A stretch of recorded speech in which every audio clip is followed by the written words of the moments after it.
My name is Laurent Autin. I'm a French guy living in Finland, Helsinki. I'm a coach for entrepreneurs, and I host the podcast Interviews Cracking the Entrepreneurship Code. Interviews is sponsored by Social Prize, a digital marketing agency. I'm on a quest to crack the entrepreneurship code. That's actually the title of my podcast. And as you certainly know, one aspect of living the entrepreneur's life is how tough it can be. There are many ups and downs. It's a constant roller coaster of emotions. Some days are way better than others, and vice versa. And combined with all the challenges the pandemic has created, the entrepreneurship journey can quickly become very overwhelming. And entrepreneurs can reach the bottom and lose motivation. I know I have. So hence, two questions I have. How do entrepreneurs keep their motivation levels high? That's question number one. And question number two, where do they find the strength to continue? And so I've challenged 4 successful entrepreneurs, all previous guests on my podcast, to answer both questions and much more. And I would like to introduce them one by one. I'll start by Laxmi. Laxmi Gandhi is a founder of a boutique consulting company called OPERAScale in the USA that specializes in go-to-market strategy utilizing first principles thinking. She helps leaders get unstuck and go back to the fundamentals of why they started their business and communicate with clarity on what they are actually doing. Hello, Laxmi. Thank you very much for joining us today. Hello. Thank you for having me on. Second guest is Maria Frangier. She's the founder and managing director of Social Prize, a digital marketing agency based in Lebanon. She founded a company 15 years ago and decided from the start to make it a 100% remote company. She knows what challenge means operating in a country that has been economically suffering over the past 10 years. Hi, Maria. Thank you for being here. Hello, thank you for having me.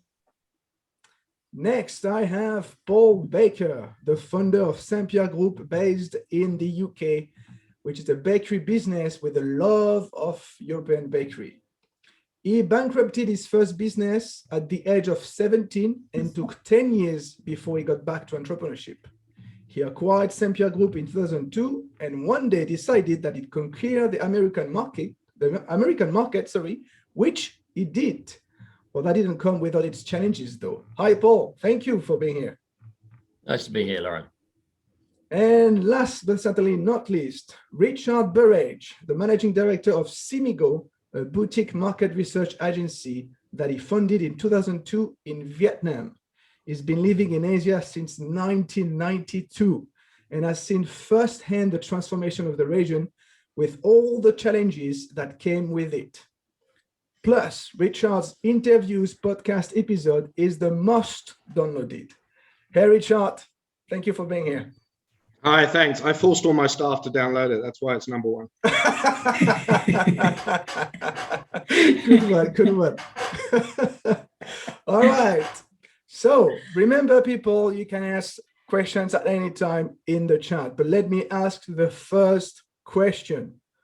Why did you become an entrepreneur? Please make it short. 2 minutes. Laxmi, I'm going to start with you.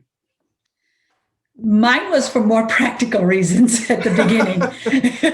I had a baby and there was an opportunity for me to work. I was working in a management consulting company and they said, oh, we have this opportunity for you, but it's a minimum of 8 hours plus a 3-hour round trip commute. And I said, well, I want to actually spend time with my child. So this is just not going to work for me anymore.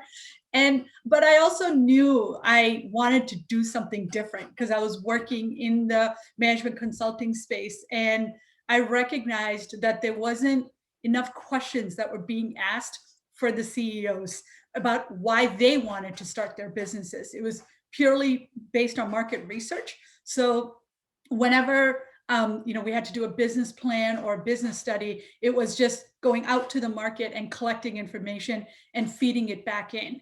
And what I realized was that we need to go right to the heart of why they created the business and bring that to light. And it's actually turned out to be a wonderful journey because of that desire. So that's my quick overview. Great, thanks. I love asking questions, as you know. Yes, exactly. Maria, what about you? Well, it was practically very convenient because I come from a very small town in the north of Lebanon, and I'm far away from the business center. I love traveling, and I really don't like to be stuck at an office. So it was super convenient for me. I used to also teach, I still do. So I was just juggling around, and specifically because I work in the digital field, I mean, you cannot just limit the time, and it's not really an 8 hours kind of work. So it was, why not? And that's how it all started. And that's it. Nice. Paul, same question. I think it was destiny. My name's Baker, and I grew up in a baking family in a small bakery in Devon. So my name is Baker the Baker. So, I had to kind of do it, really. But as you said, I lost my first business at 17, and I learned 2 valuable lessons. 1, don't trust other people with your idea, and 2, never underprice your product. I smarted from that for about 10 years because I was nearly bankrupted. So it took me a while to come back to it, actually, but I knew I was always going to do it. It's that's the only explanation I've got. I knew I always wanted to do something, that I could say, well, I've done that, with a team of people. Obviously, you can't do it on your own, but yeah, it's and it's always an interesting and fun journey. It's the journey that's the fun bit, I think. Yeah. All right. What about you, Richard? I was inspired by somebody. So I worked with somebody in the same industry in Hong Kong, very small sort of consulting research agency. And the founder of that business was really my inspiration to make me go out and follow in his footsteps. I subsequently read in a diary that I found many years later, like a decade later, that it's an industry I clearly wanted to work in, and sort of I found a diary from my student days with some ideas in it. But the inspiration to start my own business goes down to a man called Dr. Clint Laurent, who was my inspiration. Beautiful. All right. Now, tell me, on a scale 1 to 10, how, well, 1 being not difficult, easy, 10 being super difficult, hard. How difficult has your journey been? And why do you say that? Who wants to start? All right, Paul, let's go. I'll jump in. I'd put it about 8, I think. More. Oh, that's a good start. I'd put it about 8. Yeah, we after we'd started Saint-Pierre Group, and in about 2008, we nearly lost the business. So having lost one business already at a young age, and then nearly losing this one, that's tough. But what doesn't kill you makes you stronger. And from that point on, we just got stronger and stronger because it didn't finish us, and we changed our strategy, and we started exporting. We were an importer of bakery products to the UK at that point, and we started building our brands. We did all the things everybody would tell you not to do. And it worked. So that, a bit of resilience, I suppose, bit of self-belief as well. But that's, yeah, I'd say it's about an 8. But, I'd say it's an enjoyable 8. 8 makes it sound really tough and like it might put people off. But yeah, it's been a fun and enjoyable 8. A happy 8. Okay, what about others? I can go next. So thank you for going first, Paul, because I don't even know how to rate this because I've had my share when some days I'm like, this is what I'm meant to be doing. This is the easiest thing. And then, and then there are other days like, why am I doing this? So yeah, that's why main reason I did this webinar, so I can learn from all of you as well. Like, how do you keep going? And at the beginning, it was very tough because I have a multidisciplinary background.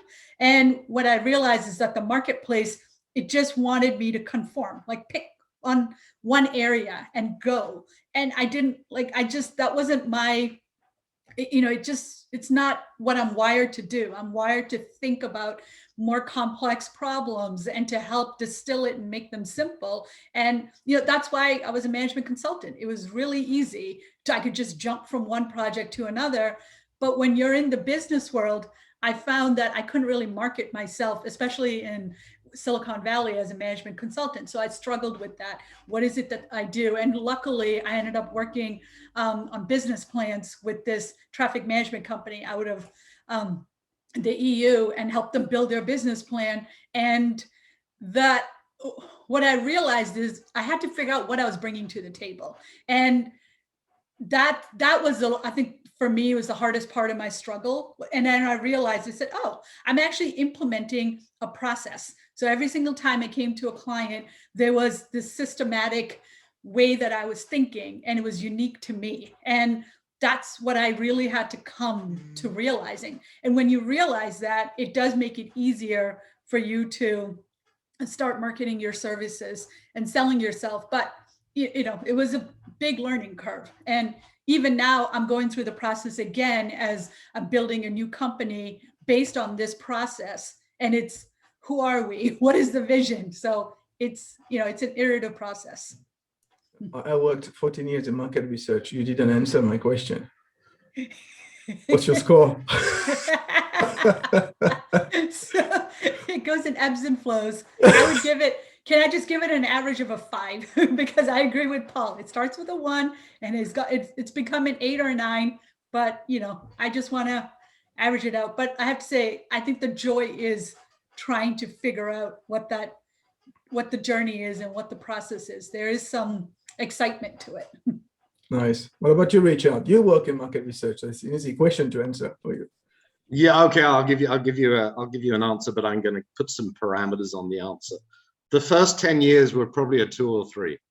I was very fortunate in a very young market and a very growing market, so it was very easy, and I was young myself.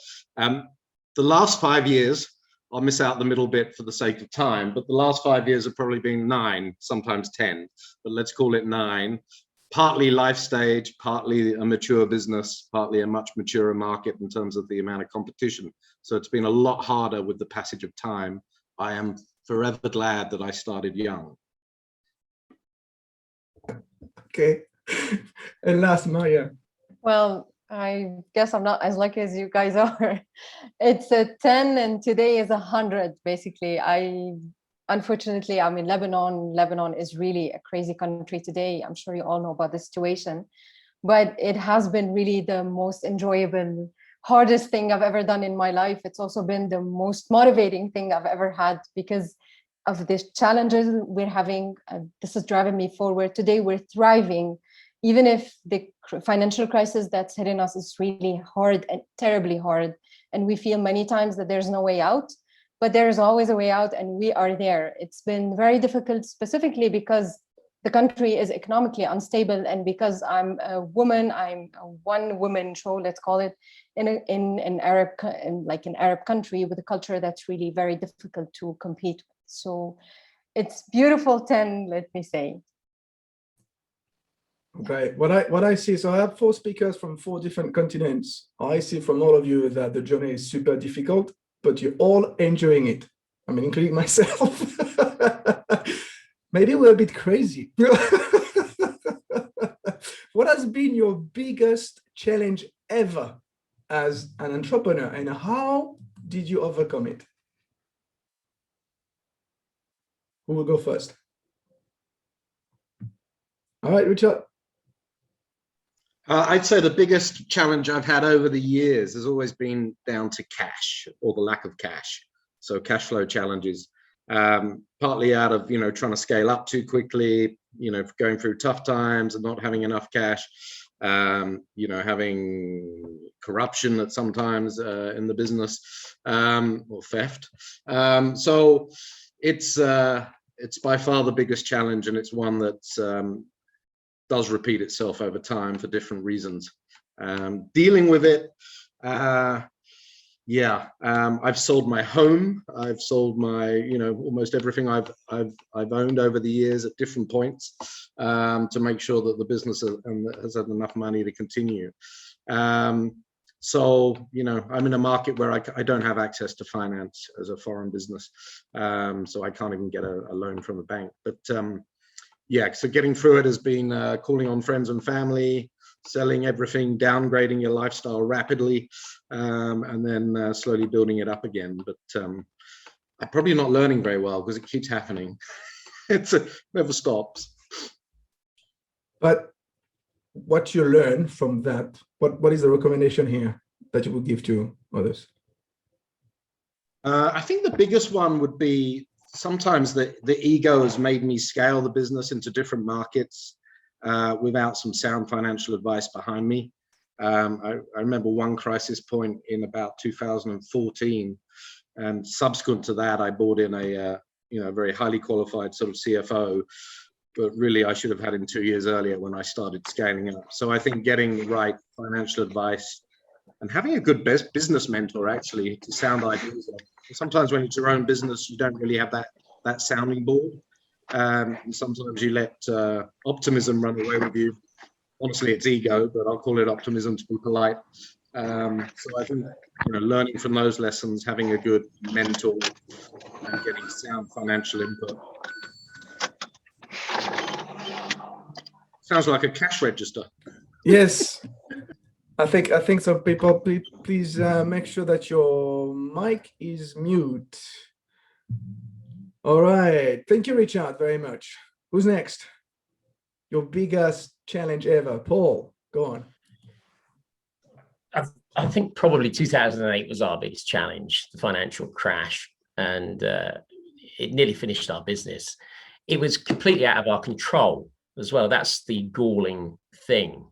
And indeed, as we've all experienced in the past year, the pandemic was of nobody's making, but here we all are.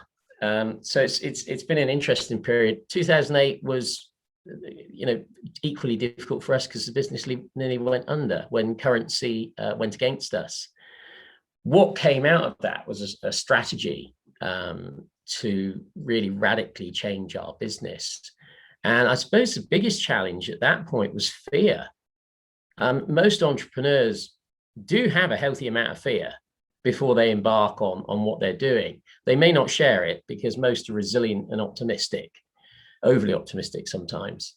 But fear does come in, and I think it's how you cope with that degree of risk that you're about to take and the degree of fear that you have to control, because you have to deal with those two before you can actually motivate your team to follow you and do what needs to be done.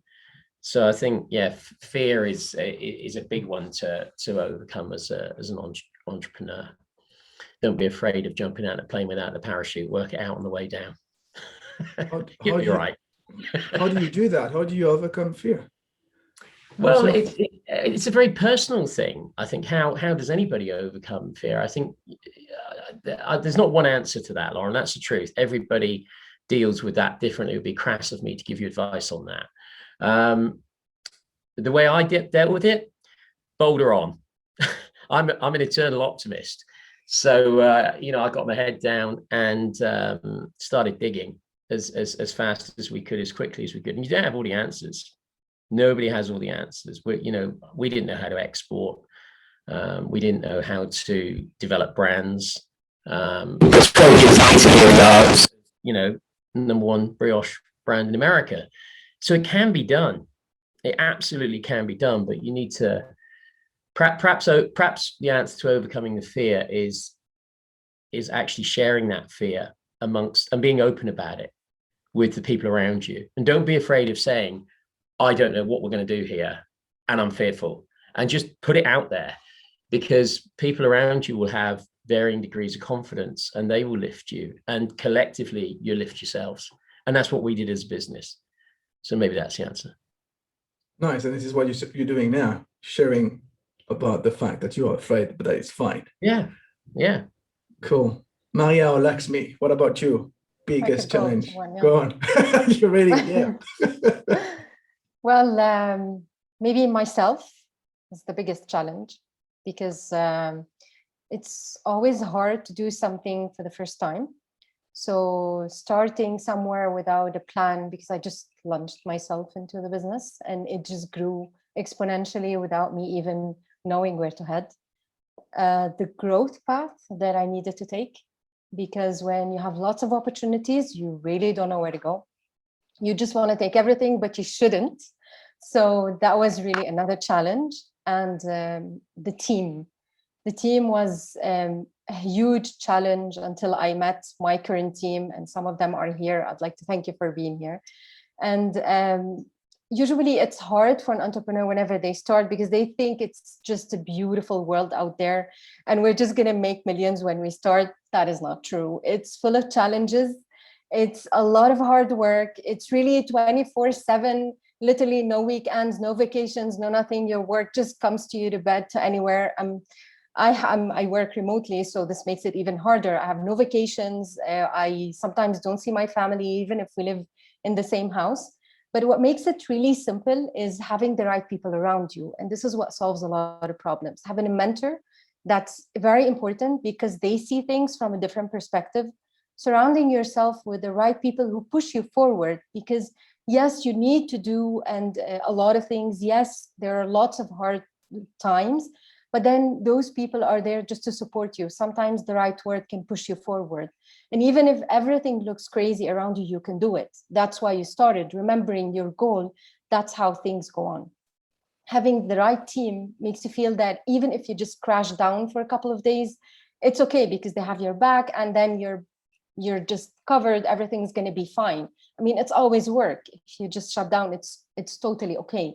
So for me, these were the basic challenges. They still are. But actually, today, I'm lucky enough not to have financial problems, because in my case, I don't have a high cost. It's just working remotely. And my main cost is the team. So, but otherwise, it's good. The other challenges today, the biggest one is the growth plan, because I have lots of opportunities. I don't know where I'm heading, and I'm still trying to figure it out. Thank you. Nice. I don't know what to say now, because there was a lot of things. So I'm just going to go through Laxmi. Yeah, no, these have all been excellent. And what I feel like everybody is saying is, like, you have to kind of trust in yourself, and you just have to, yes, there's this element of like pushing on, but I always think there's an element for me of letting go as well. Like, there have been times when I'm pushing, and it's just like, this isn't working. And I just say, forget it. I'm done. And I'm like ready to throw in the towel. And then this amazing opportunity just lands. And, and that's what that has taught me, though, is that I don't want that pattern to keep repeating in my life. So now I'm trying to be much better. And what it really comes down to is being clear within yourself and being able to communicate that. Like, this is, for me, my biggest struggle is, this is what I'm doing, and this is the value and the impact that you. Oh, you're muted. Yeah, sorry, Laxmi, go again. Okay. So that's been my biggest challenge, is like, who am I? What am I doing? And how do I grow? And this is, it's funny. I feel like your struggle is like what you end up helping others doing. So I work with, I work with people and helping them with their growth strategy. But, for when you're trying to do it, and I think that's why I can sympathize with them, because I know that struggle. And, what I've learned out of it, especially for myself, like people who are multidisciplinary thinkers, because that's the world that I come out of. And what I realized is that all of us, we're not just like one thing. And when you can't easily just pick a market and say, yes, I make this product, it's tangible. It's harder for people who are selling management consulting or like thought leadership or just even coaches. But there is something you're bringing to the table. What is it about you that makes you unique? How do you how are you approaching the problem? And that's what you need to share with the world. And I don't feel like there's a lot of support and out there in the marketplace for that. So you've got to find that support, whether it is a great mentor or it's, working with your team, and you have to challenge yourself essentially. You mentioned something interesting. You say sometimes you have to let go at the beginning of your speech, and I know this is an issue for me because I am an hyperachiever. I have the tendency just to do just for the sake of doing. How do you let go? How do you know when it is time to let go? Because that's important. I come to that point of utter frustration. I was like, I have done everything I can. I just can't do anymore. And that's it. It's just accepting that you are not in control. And I think all of us, especially people who want to be entrepreneurs, there is a spiritual side to this as well. It's like you want to prove yourself, like you're there because you want to bring like the best the best part of yourself to the world. And it's really hard because the marketplace does not care. They're just like, and when you look at research, or you're looking at data, it's all about trends, it's all about law of averages and fitting you into some kind of bucket. But that's just not who we are. And that's the reason we're crazy enough to keep going, because there's still some satisfaction to this. And I love this book, Flow. And he talks about this too, like when human beings need to be challenged. And if we're not challenged, there's this element, like you get frustrated, you get depressed. But when you can challenge yourself and get to that level of enjoyment, and you just have to recognize and just trust that if you're going on a path, then that path is right for you. And there are going to be challenges. You just have to accept it. That's really it. It's just, okay, this is what it's going to be. Yeah. So what I hear that you guys who've been in business, you got like for years, okay, you experience ups and downs, like the bottom, but still years and years after, you're still there. Why? Don't tell me, have you ever wanted to give up? Ever?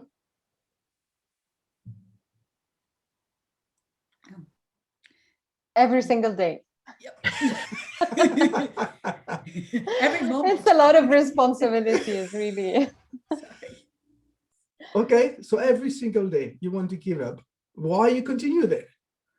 The team, the impact, the result of what you're doing, the feedback of the clients. It's just super amazing to see when people are so happy with what you're giving them.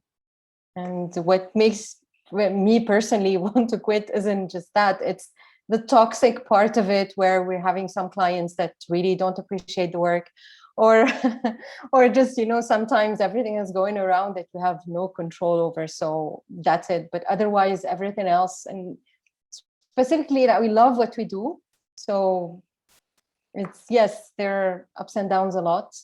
And yes, sometimes I just want to let go, but then I remember the team, everything that's been going, my clients, the feedback, my students, how much we're currently helping.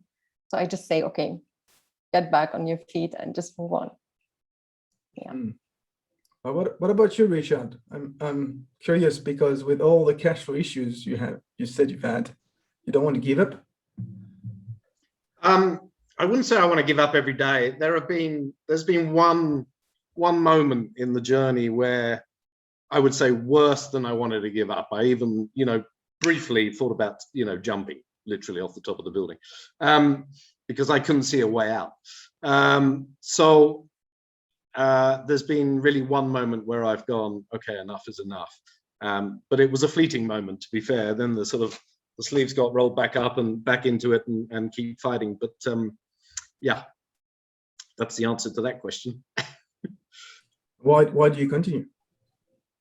I what continued was at that tipping point? What changed your mind? Sorry. Oh, I mean, at that fleeting moment, obviously children. I mean, children and family, and could you really? But the fighting spirit's always been there. But it was just a moment where the tunnel looked rather long and there was no light. why keep going? Because I've always kept going. I mean, that's just, it's perseverance, it's resilience. It's I work the hardest when there's a fight ahead of me. You know, so it's, I don't know, it's somehow innate. Yeah. Okay, thank you. Before I go to Paul and Laxmi, let me remind everybody that you can ask questions anytime through the chat. Please don't hesitate. Paul, you're next.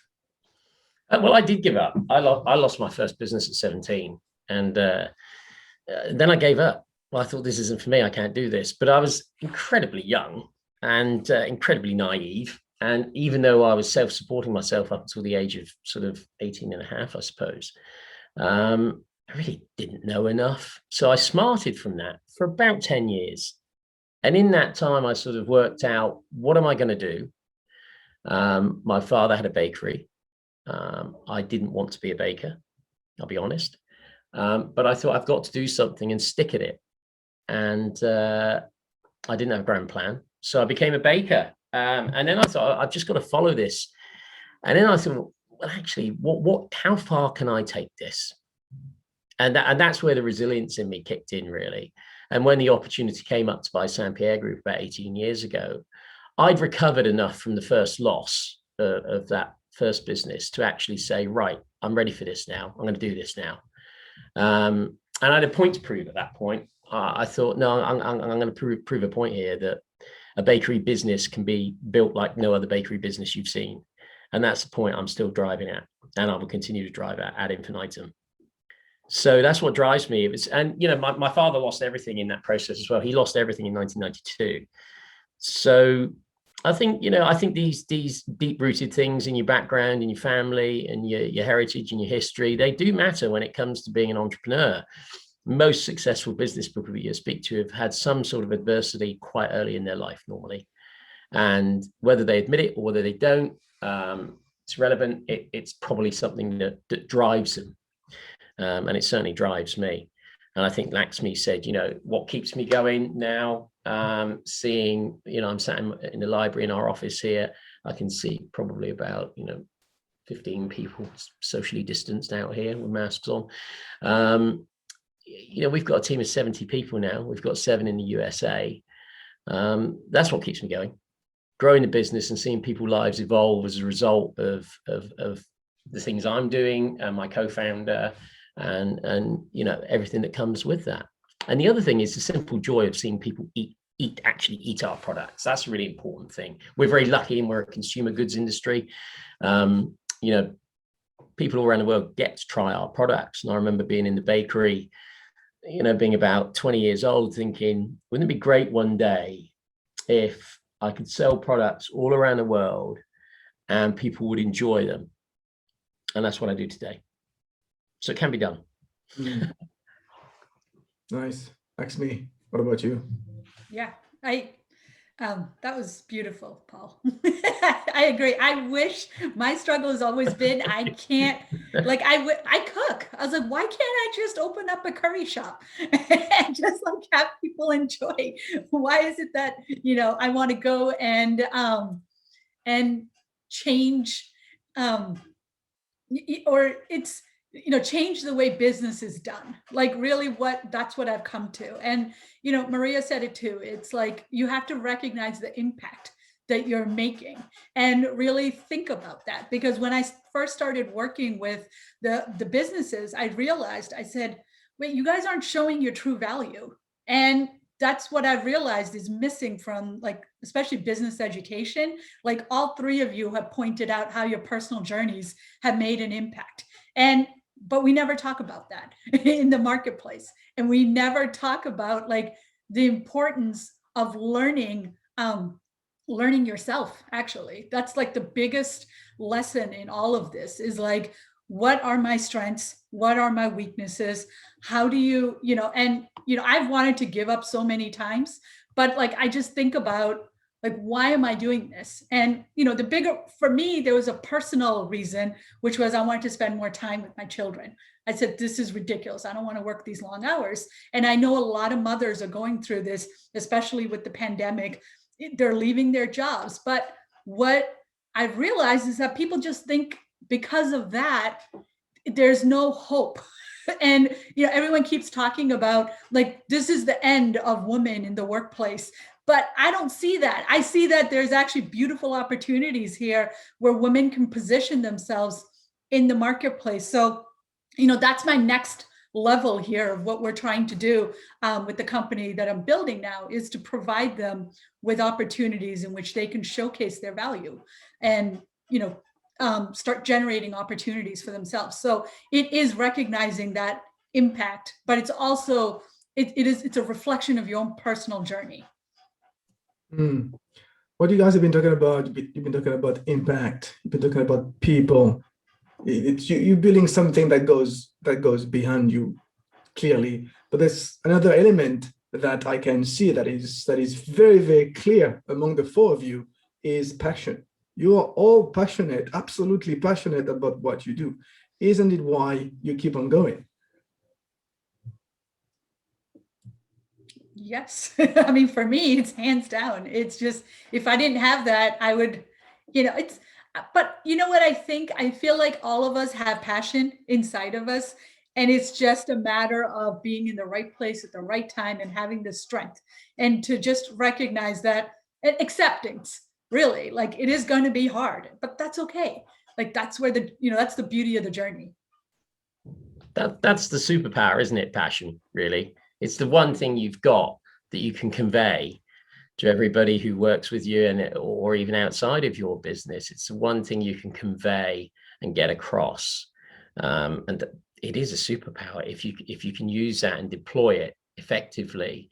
People believe in you, they trust you, they work with you, they help you to achieve your objectives or your goals or whatever it is you're trying to do. So yeah, and I think that leads really to emotional intelligence, Laurent. Really, I think that's now coming into its own in business, and it needs to in a much bigger way. I think financial intelligence has been championed for years, and I'm not downplaying that. Of course, that's really, really important. But I think the one thing the last year has taught us all is emotional intelligence I think it's more important actually for developing a business. And I think going forward in the next 20 years, it's going to become even more important, and rightly so. I think it's a different set of measure. It's a different way of measuring and managing your business, I think.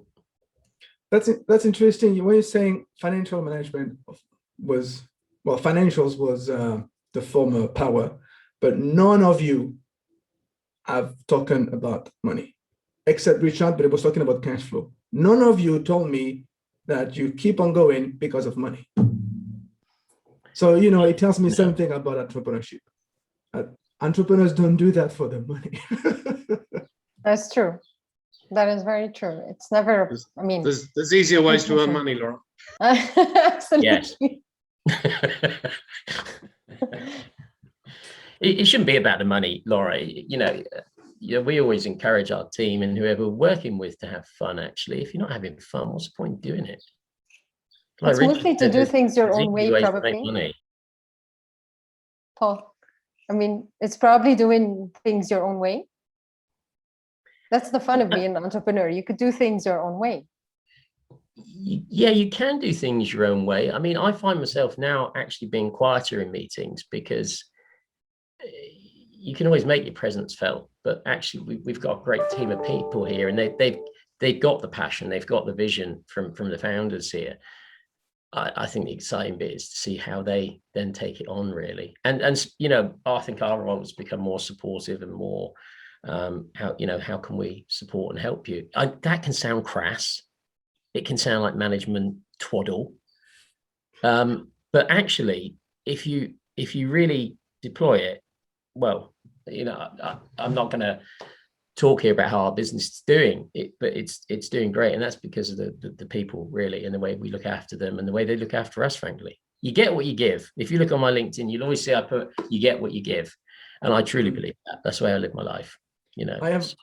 I have a great question from Sophie. Because we're talking about passion, so I guess now people are asking more questions. That question from Sophie is: how were you sure this is what you wanted to be doing for your life? It haunts your dreams and your life and your days and your nights and everything. It's just everything you think of. Yeah. Anybody else wants to add on? I didn't. I followed my nose. I'll be honest with you.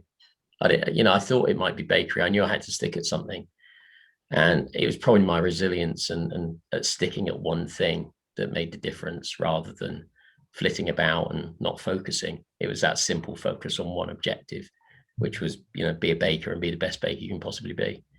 Literally that simple. There's no grand plan, really. I'm going to go. I have more questions from the audience, which I'll ask you later. But now let's go deep down into the subject and start becoming a bit more practical. I love being practical.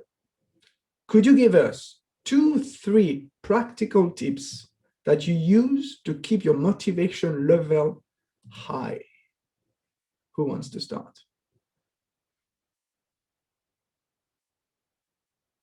Richard, go on. Yeah, I think it's, I think Laxmi referred to Seligman's book earlier called Flow. When I hit my lowest point, I sort of thought, this is not healthy.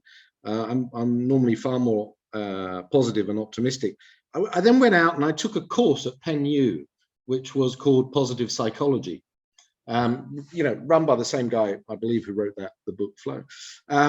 And it was great. And it's kind of, a lot of it's kind of common sense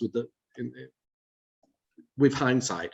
But it really talks about, the way you reflect on your life, the things that you're grateful for, the pleasure that you get out of strong connections with friends and family, giving positive feedback, helping other people. So, and sort of recognizing the small achievements, the small steps you make in life. So all those little things really contribute a lot. And the ones that contributed most to me were just taking a step back and saying, okay, rather than worrying about the totality of this, this wage bill, which was nearly $2 million across the region every month, it was like, well, let's just look at what we're achieving, and let's look at what I'm achieving in personal life, as well as business life, and let's sort of look at it in smaller moments, and let's also take the time to reflect, almost on a daily basis as to what's going well, what's been appreciated, and taking time out to spend with other people and to help other people in situations.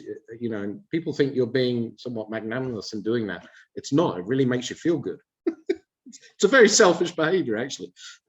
So just little things like that, recognizing that, the sun setting over the bridge on the way home at its simplest form, and taking a moment to recognize that, and taking a moment to recognize that, I don't know, you did your steps on your health app. You did write the 2 proposals you had to write this week. Just recognizing those little senses of achievement, rather than looking at the enormity of what was going on all the time, and sometimes looking at the abyss and thinking, oh my God, how are we going to get through that? So that was very helpful for me. So I would certainly recommend anything on in that arena of topic, in terms of dealing with changing the mindset to be far more positive again. Yeah. Nice. What about you, Maya? Well, a couple of things. Helping others, definitely, because it gives me a different perspective. This is what we're currently doing a lot. And going back to my team, because they see things from a different perspective. I'm so overloaded that sometimes I just can't just tell where I'm heading, or I really am exhausted. And that's when the team really just puts me back on track, and they have amazing ideas. And this really is very important. Looking back at the achievements we've done, regardless of how small or big they are. But one thing I would also do, and I would really recommend, especially for those who work in the digital world, shut down. And literally shut down, as in like just turn off your phones, your laptops, just disappear. And especially if you really spend a long time working, mobiles, anything, laptops, writing, and it's not really, in Lebanon, it's a 9-to-5 job. So it's really not that, it's ongoing every time. So shutting down is sometimes very, very important. and having a human contact, definitely. Yeah, which is not easy, right? The period we live now. What about you, Very true. Laxmi? Yeah, I think I'd like to echo, what Richard and Paul are talking about is finding that single action that you're working towards, and not being overwhelmed with all the other details. And it's just that's my goal. That's what I'm working towards. And, every business needs that, because if you don't have it, one, you don't have people you have people working along their own visions, and the company just doesn't grow. And the other thing is, I agree with Maria. I'm a big fan of just not doing anything, going out in nature and just shutting down. And there's this wonderful podcast that I was listening to, and about this other book. I don't know, I love reading, but it's called Homework for Life. And the one thing that I recognize that we don't encourage people to do, especially because I work with innovation and technology innovation companies, and they think it's much more about the technology. You're not selling technology. You're actually selling something about you from your own personal life experiences. So what this book encourages us to do is to write down those moments of inspiration that we've had in our life. And then you can go back to it and look at it, because those are those moments that tell the story of your company, tell the story of your, of your own personal life. So, personally, I know from, working with the companies I've worked with, the CEOs tend to have these really critical moments of their life, and they just forget about them, because when you go to the marketplace, people just use grand marketing terms, which are great, but they're not don't ever lose sight of why you're doing what you're doing is essentially what I'm trying to say. Start with why. Yes, love it. Paul, what about you? I like a dance and a drink.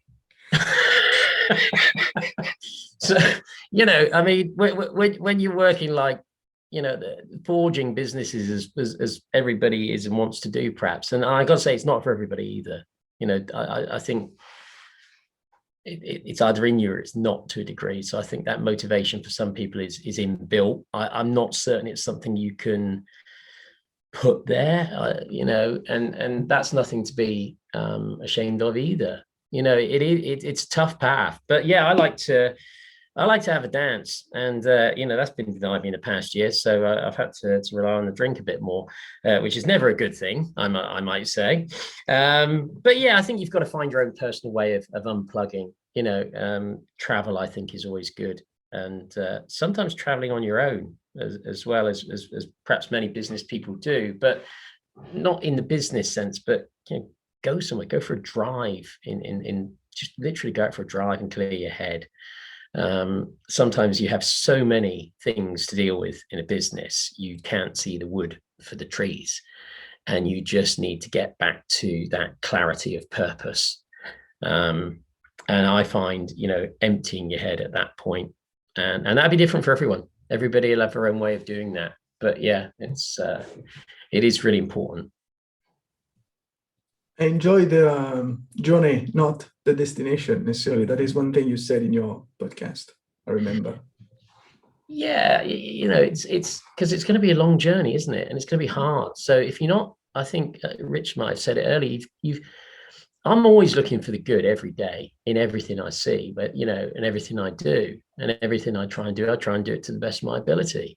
It's really simple, but the best businesses are simple. It's our job to keep it simple. It's not simple, people aren't going to get it. So I think if you're going to be successful, you've really got to get it down to brass tacks and get it easily understood, and easily achieved as well. And I think Steve Jobs, who said, I'm going to paraphrase here, but simplicity is I can't remember the exact quote, but it's being simple is not the most simple thing. It's really not. So, but yeah, you got to enjoy the journey. Amazing. You guys have been talking for 55 minutes-ish so far. I mean, it was full of a lot of valuable stuff.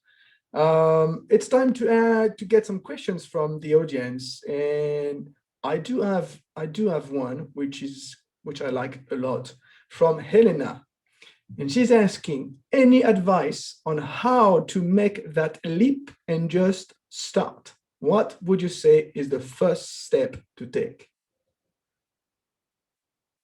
Who wants to go? Okay, go, Laxmi. I can go. Yes. Write down what it is that inspires you, because you will forget. This is what happens. You'll start getting lost in the market and trying to figure out, like, how do I market myself? But always remember, there's a human behind your business, and that human is you. And they needed something, and that's what they want to deliver. And what I found, actually, the perfect, if anybody has seen the movie Jerry Maguire, like, that's my inspiration. I think everyone should watch it for entrepreneurship, because, Tom Cruise in this movie, he has this brilliant idea, and he's like, I want to go change the way sports agencies are created. So he goes out and does it, but he writes his manifesto that night. And if he hadn't done that, he would have forgotten it the next day. So write it down. Whatever the idea is, whatever it is that you want to share, because our mind is so complicated, and it will complicate things. And the goal is to just keep staying focused, keep it simple. Like you're saying, Paul, it's like, that's it. It's actually the hardest thing that you will do once you have that idea and you take that first step, is to not let your mind get overcomplicated with details. Amazing. Write it down, Helena. Anybody else wants to jump in? Yeah, Helena, I'd say just have a go. I mean, whatever you do, it doesn't have to be permanent, right? So if you decide 2 months later or 3 months later or 3 years later you don't like it, or you started the wrong business, you can change. You can go back to what you're doing now. So just have a go, honestly. Yeah, I want to also add, I mean, I'd second what Richard said and what Laxmi said. That's so true. Just go for it and do write down everything. But one more thing, if you really love it and you believe in it, you will be there. So if you feel that you're ready, just take it. Good luck. Yeah, I think that is the best advice. There'll be plenty of people who say to you, now is not a good time to start a business. There'll be more of those than say to you, go for it. The panelists here are all going to say, go for it. Obviously we are. But yeah, it is that simple. It really is. I think when for me, buying this business, I was backing myself. And I thought, if it fails, it's down to me. If it succeeds, it's partly down to me. So yeah, just go for it. There's no better time. There's no better time. There's a million reasons that you can give yourself not to do it, and probably 3 or 4 to do it. Just do it. Just do it. I had a question from Pierce earlier on. Did anyone set up a business after leaving an employer, and that former employer set out to put you out of business?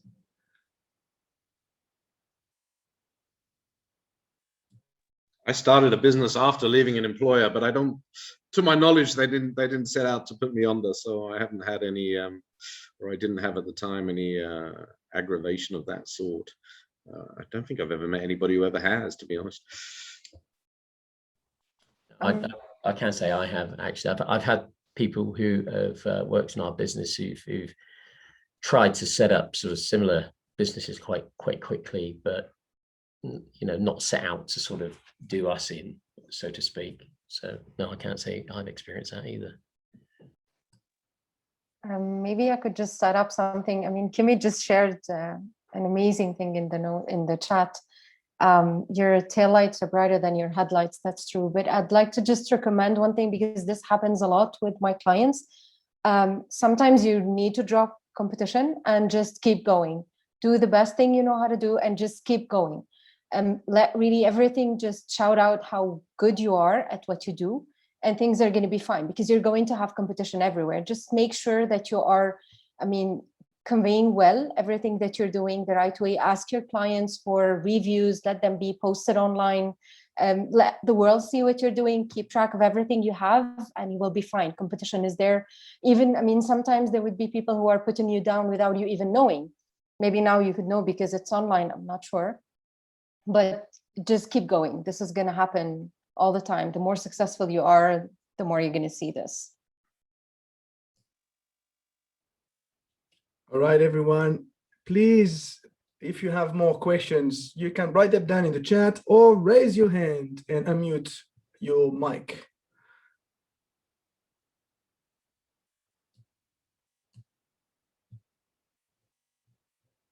We have Piers. Go on. Can you hear me? Yes. Hi. Okay. Well, just one observation, I guess, is I mean, I set up a business 10 years ago. I did have a former employer basically try to bully me and use their superior financial strength to try and put me out of business through legal fees, essentially.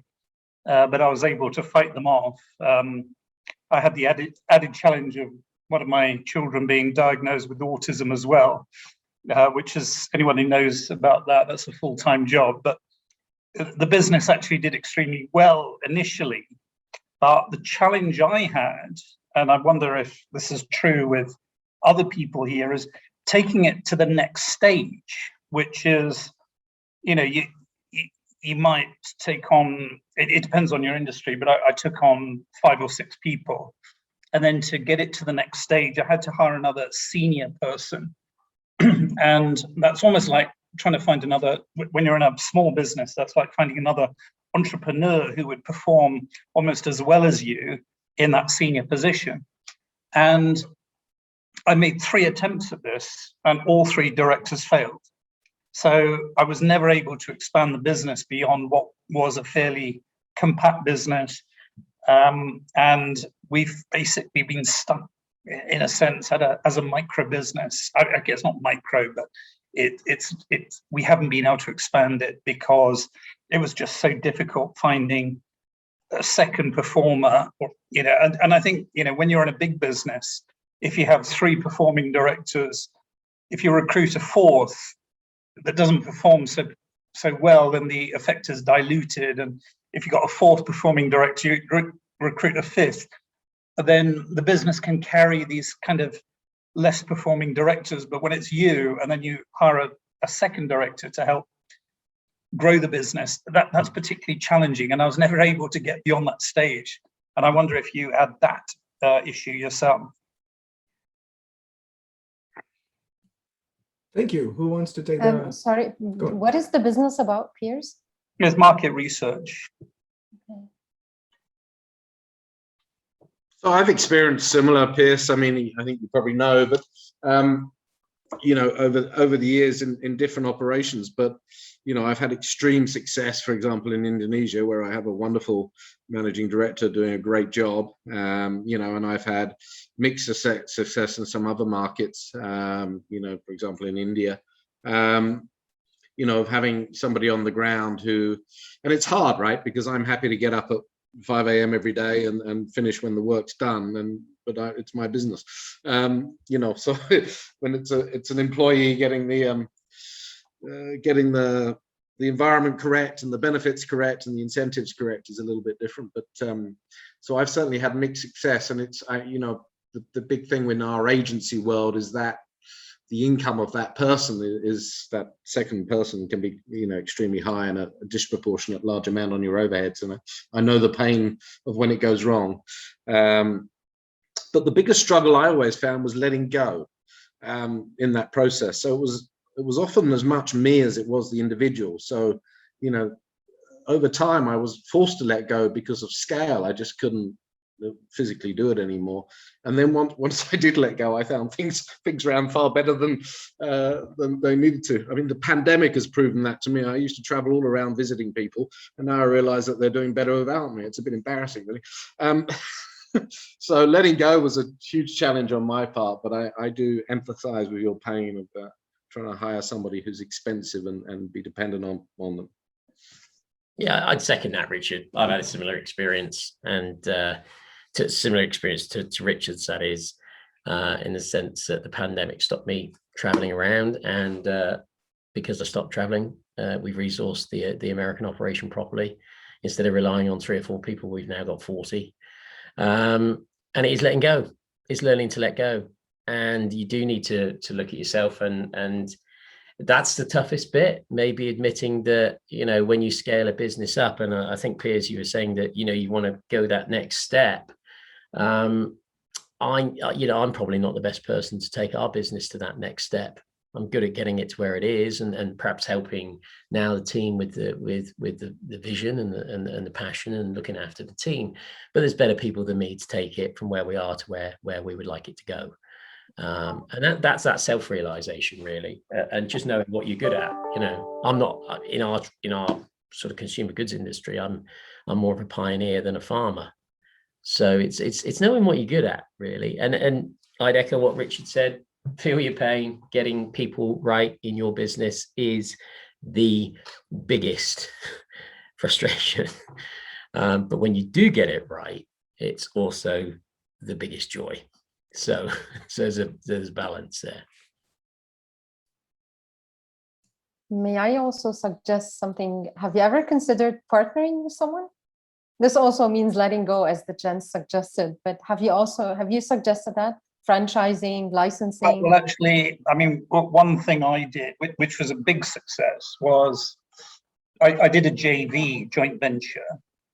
So I was still had control of the business, but I basically had pretty much all the branding done and had a lot of support from my head office in things like marketing, intellectual property, product solutions. And I would recommend that route for many, because I mean, you obviously have to get the right joint venture partner. But and it's also somebody who can give you advice, and it's a sounding board, and it's less lonely, I guess. So I think that the JV option is a pretty good one if you can go down that route. All right, we have another question which actually encompasses a bigger topic. But let's address it a little bit. It's a question from, Rajesh. Rajesh, yeah, sorry, Lauren. It's basically, I lost my job in the pandemic last year, along with loads of other people.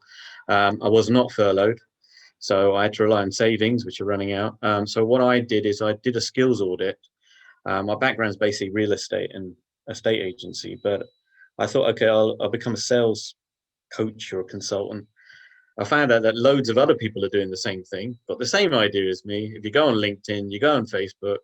So my question is, how do I effectively market myself in a way that then clients or potential clients say, so, oh, well, I like this, what this guy is putting out, or because you've got to, I know what my unique selling proposition is, but when I'm posting stuff on social media, because obviously with the pandemic, you can't do face-to-face networking. I was really good at face-to-face networking. I was brilliant at it without blowing my own trumpet. But now, you know, the other thing with LinkedIn is it seems to be turned into one big pitch fest. So someone connects with you. You probably all had this. I have this on a constant basis, and it does get irritating. But how do I overcome that so I effectively market myself so that then people will say to me, because I put a post on at the beginning, just a few months ago, offering free 5-to-1 coaching conversations with no cost, just an investment of their time. And I think one person came back to me, which is good, but then he's trying to turn that sort of person from a suspect into a client. So any feedback would be great. Thank you, Lauren. No problem. And ultimately, keeping your motivation levels high. That's important. Anyone wants to take that? Laxmi, go ahead. I'll go ahead later. Okay. This is a problem that I see in terms of, everybody, there's just too many people now and yes, I see it. It's like, I'm a sales coach, or I'm this, even myself, when I started out, it's like, I'm a business strategy consultant. What does that mean? Tell me. But what makes you different is the way you think, the process that you're using. So like for myself, I've always had a standard approach for how I, for how I see, like when I work with my clients, I recognize that there's no amount of support for helping people figure out what it is that they're good at, because the market, it's just like, sell yourself, like use this language. And what I say is, if you're using the language that's out in the marketplace, you're not separating yourself. Like, you are just like everyone else. So do something different, but make it also about you. Like, this is how I think, and this is what I believe. Like, for you, like, this is how I'm going to change your life. I don't look at it, this is my viewpoint. And the beautiful thing about that is that it's always going to be different, because nobody is looking at the same problem the same way you are. And it's easier for me when I work with like technology companies, because they're building a product. But when you're selling your skills, and especially if it's thought, it's about the way you think, it's about the way you position other people. You have to see it from their perspective. It's what it is that you believe that you can do for them. It's not about you. And that's the thing about it, is that people just think like they're trying to sell themselves, and nobody wants. They want what you can do for them. So I don't know if that helps you. No, Lakshmi, that helps a lot, because I try to position myself to tell them, so where's the pain? Where is your pain? Yeah. But it's trying to get them to follow, like, and trust me in a way that they can open up to me. And that is, it'd be great if I could know what they were thinking, but I totally agree with you that, but I have sort of, I mean, I've changed my profile so many times, but I have sort of like you're saying, I like what you said about the thinking part of it, because maybe one of my flaws. I'm sorry, Rajesh, I'm going to have to cut you. Oh, sorry. Because yeah, no, I do talk a lot. Sorry. Yeah, go on. I just say I do overthink a lot, but thanks for the... Do we have any more questions? Did I see someone raising a hand?